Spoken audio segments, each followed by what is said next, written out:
स्तोत्रम् 133 कुटुंबांत मोगाचें जिवीत.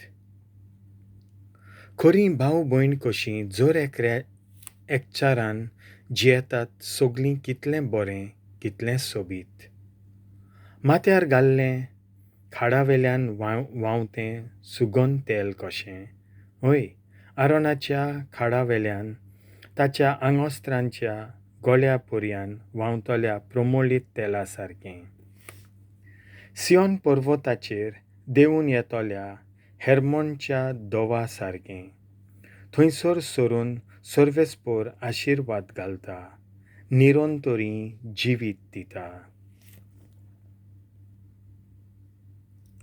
देवाचें उतर.